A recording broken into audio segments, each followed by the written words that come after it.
singling Yun questions talaga. na. Kumusta yung pagbabalik mo sa singling? Pwede naman, okay lang sa akin. Pero, kamusta yung pagbabalik ko sa singling? Ayun, naalala ko yung mental health ko. Pinalik talaga na. Bumalik na naman. Hindi, syempre, it's an honor, di ba? Kasi one of the highlights of my singing career, not a lot of people, ngayon mas dumadami na, but in the past few years, not a lot of people know that I sing. Nakikita ko madalas sa comment section, ay kumakanta pala siya. So, this is my roots eh. So, it's a reminder of the time when my roots were celebrated. And this is also the first time sa Singaling na nakaabot ako sa grand finals. So, it's a great honor. It's a core memory. So, it's good. Sino kabatch yun nun, sir? Si Patrick Kiris yung Ah, Aljur. Parang pandemic. Parang medyo After, patapos na yung pandemic. na time na to. 2021. Yeah. How was your experience po so far? Ano yung Dun core sa- memory mo? Doon? Doon. Memorable experience Paulit-ulit ko na sinasabi pero sasabihin ko ulit. Paborito ko na pinayagan akong mag-perform na nakapaa. Because I'm comfortable singing barefoot eh. Bakit po? Ha? Bakit po? Well, I feel more connected. Diba? Nung panahon naman ng Cape 1, wala sapatos eh. So, it's good to be, I feel grounded. Alam naman namin you're a singer talaga, pero ano yung Oh, thank you. naging challenge nyo sa pagsali dito sa Singaling? Was it different as in theater? Theater, di ba? Definitely. Kasi sa theater, mas maraming rehearsal eh. Nagiging muscle memory siya.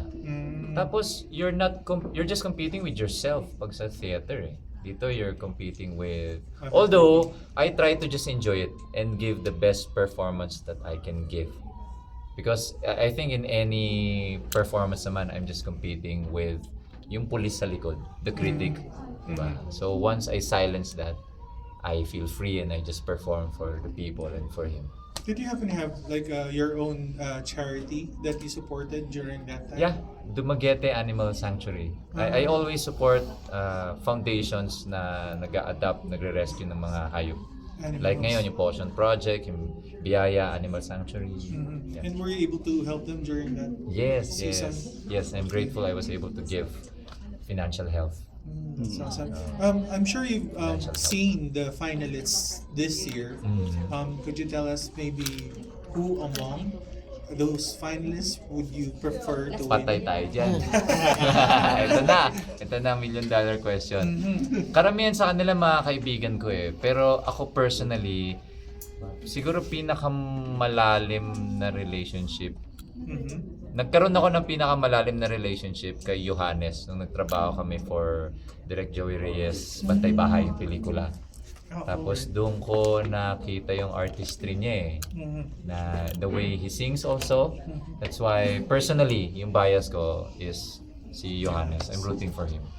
Personal goal kasi niyo po ba yung caring for animals? Yes, tas nakakatuwa kasi parehas kami, I think, ni Johannes. Oo nga, Advocacy siya narinig din. namin. Animal Foundation din. So it makes sense. Siguro po why care for the animals? Kasi diba may iba nagdudulot sila sa social Bakit po sa inyo sa animals? I think what we have to remember is when we help them, they help us also. Yeah. Diba? Maraming mga therapy dogs and cats, right? Tinutulungan yung mga bulag, and when you're grieving, lalapit sila naturally sa'yo.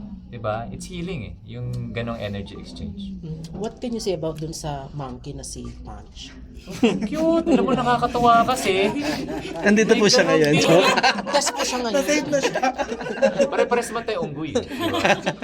May ganun, same na same yung anak ko. Tapos naalala ko pa nung time na yun kasi may time na sobrang kay particular ako sa pera.